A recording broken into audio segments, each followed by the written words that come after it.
អេសងអក្រាថ្ងៃនេះឯងអត់ចេញទូកទេពិសិដ្ឋអើយល្ងាចនេះតលេខ្យល់បោកដូចជារលកធំពេកបានជាគ្នាមិនចេញទូកនឹងណានិយាយអញ្ចឹងបុផាមួយតងដែលឯងអួតប្រាប់គ្នាថារីកលើទូកដរាល់ថ្ងៃនោះឥឡូវនាងដូចដេចទៅហើយសម្លាញ់តាំងពីស្ពានជ្រោយចង្វាគេតភ្ជាប់រួចមកនោះនាងមិនអាចឆ្លងទូកគ្នាទេគេឆ្លងស្ពានតែរហូតអូឥឡូវតែនិយាយគ្នាអក្រាមិនទាន់អីផងថ្ងៃលេចល្មមប្រលប់ទឹកនាច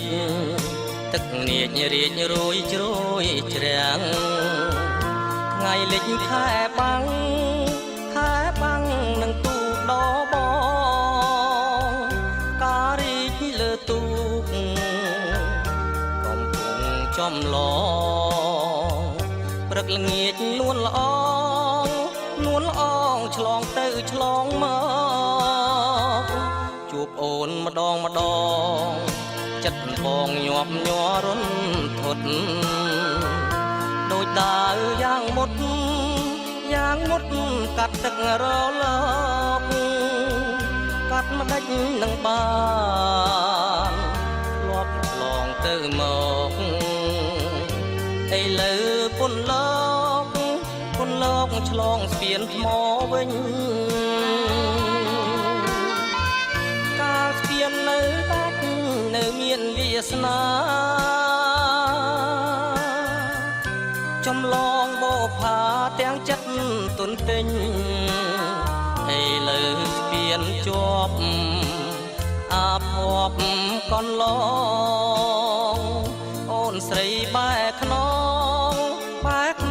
ពីទូកកំសត់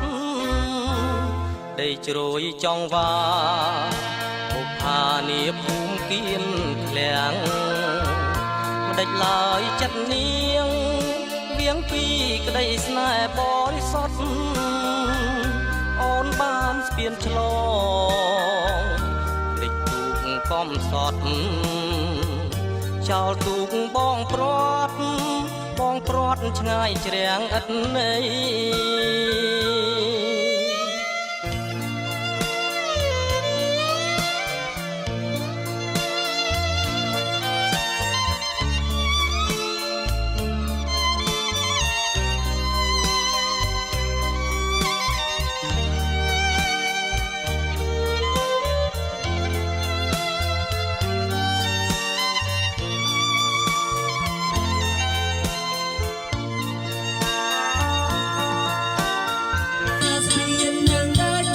មានវាសនា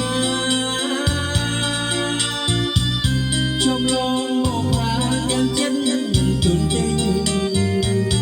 ឥឡូវស្ពានជួបអាភ័ព្វកន្លងអូនស្រីបែកខ្នងពីទូកកំសត់ដីជ្រោយចង្វាវាសនាបបខ្វា